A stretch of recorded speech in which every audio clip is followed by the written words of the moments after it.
We're cruising right now.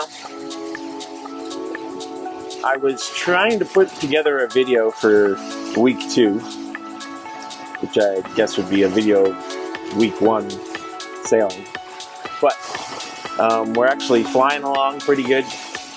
And if I go down below and start trying to work on the computer, I get seasick now. I probably shouldn't admit that out loud. But anyways, right now we are on our way to Fiji. What? Fiji? I thought we were going to Hawaii. Nope. We're going to Fiji. For multiple reasons. One is my generator. So I got to think about whether I'm going to try to fix it or do what I originally wanted to do, which is put a high output alternator on one of the motors and have that be my backup charging. And that way, every time I'm running the motors, it's charging up the batteries. Definitely the more expensive way to go, but definitely much, much better. So that's reason number one. The other reason, there are multiple different things. My poor planning. It's not really by poor planning, but it was going to take longer than I was hoping. A lot of that had to do with the generator and not being able to power up the batteries I wanted the way that I want to. The only way I could really get a good charge on the batteries during the day is basically if I put the mainsail down and strap the boom to the side so that the big panels on the roof got all the sun they could get. And that was just going to add a week plus onto the trip to Hawaii. I mean, so now we're talking about taking a month plus to get there. And I was like, nah, I don't think so. So I figured I'd head to Fiji. Although this is going to be like the longest trip to Fiji from Australia. Especially in this boat. This boat should be able to do it in like 5 or 6 days, especially with good weather. It's going to be a 2-week trip. Not quite 2 weeks, but it's going to take me as long to get to Fiji as my wildest dreams of how it would have taken me to get to Hawaii, time-wise. But it is what it is. Right now, we are absolutely screaming along. I think we're probably averaging 12 or 13, and it's kind of rough.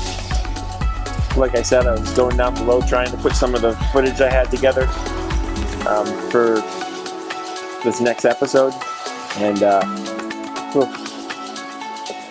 I don't get seasick very easily, and honestly, being out on deck and everything, no problems whatsoever. But down in that cabin, looking at a computer screen through this,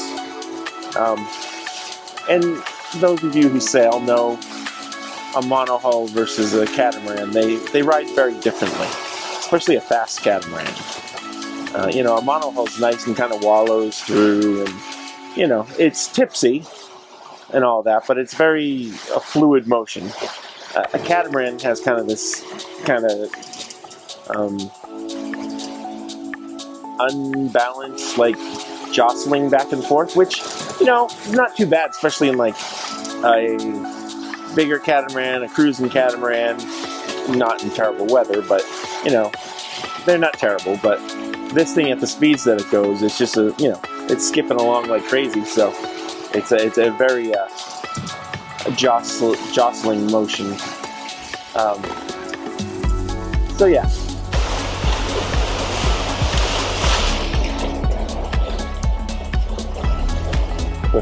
But as I come over here, that we've slowed down a little bit, but we're still going along pretty good. Not quite like 20 knots, but mid to low teens. It'll get us where we want to go quick enough. One interesting thing about this catamaran, especially being a performance catamaran, you see how we got big old dagger boards and all that. Well, we have very long, thin hulls. those dagger boards are almost useless in a way. Going kind of fast, maybe close hauled. I'll use it a little bit.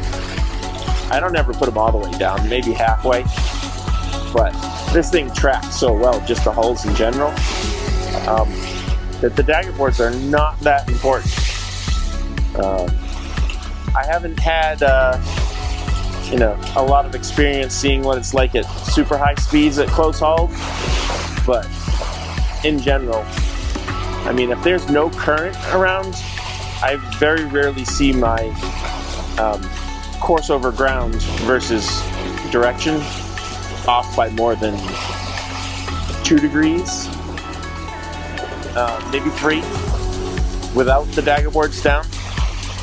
And anytime I see a big deviation or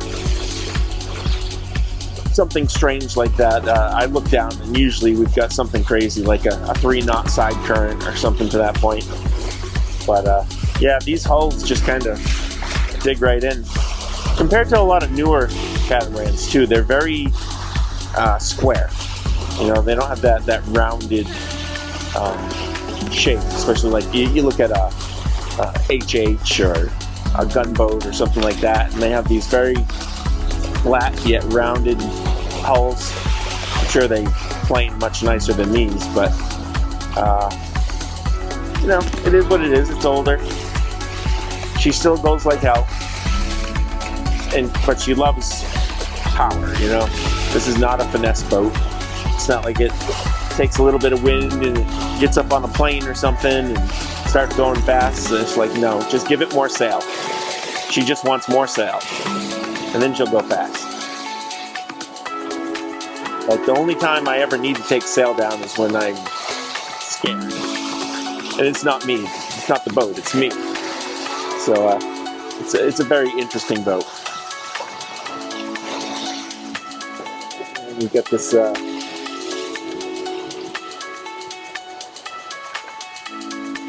hopefully these shots aren't too bad. I got my it's bright out. The sunglasses are on. I can't see what the camera has going on for the life of me.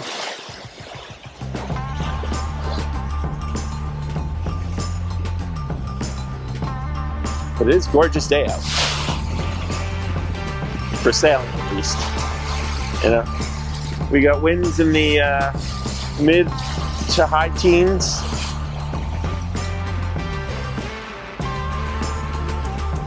It's a little rough, but nothing too crazy. Nothing that makes you go like wanting to slow the boat down. There were a few nights ago where, because I had been going slower because of taking the main down during the day to charge the batteries, that I just let it rip at night, and it wasn't necessarily the best idea. The boat took it fine. She tried to kill me a few times, but the boat took it fine.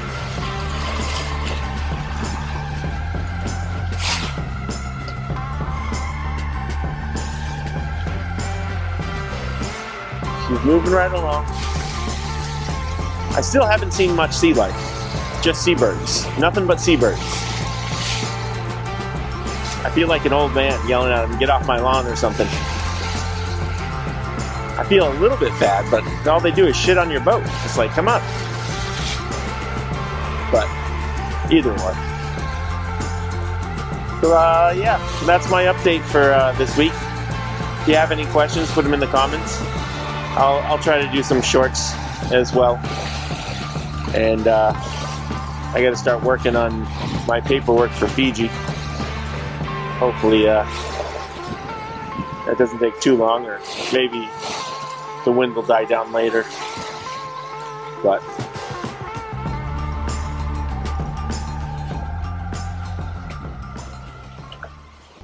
so everybody in the comments was looking for a tour of the boat. Here's a video from the broker when I bought the boat. So I'll give you a quick little overview of kind of what the boat looks like out of the water. Of course, I've changed all the colors and liveries and everything else. So, but in general, it's the basic boat. It's got brand new B&G radar, bow thruster, lots of solar. Supposedly it's 2,700 watts of solar. Trampolines are nice and huge on each side, being a podcat, a little different. Stagger boards, just talked about those. A ridiculously huge anchor, mess of lines. And then there's the cockpit, pretty awesome for cruising. 2 carbon fiber steering wheels, I mean those are pretty neat.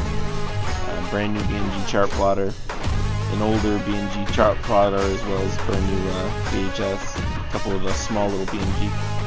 I changed the seats. I put a bench seating in similar to like a center console. It's a little bit more comfortable and easier to deal with. There's the interior, pretty straightforward. Refrigerators on your right, settee on your left, electronics upper left hand corner, a fancy refrigerator all the nice boats have, sink, and induction stove. Then you have 2 bunks, pretty simple, and a small head. So that's the basic overview of the boat. So next week's episode is going to be pretty interesting. There's a lot that's gone on in the last week, and looking forward to putting it into a video, I think. Thanks for everybody for watching the first video and this video. I was amazed at how many people watched it. I didn't expect to get that many views that quickly. It's nothing crazy, but the one I was expecting, I'm impressed. And thanks again. So, like, subscribe, all the YouTube stuff. Thanks for watching, even though this wasn't a real big video, just a little update. Yeah. See you next week.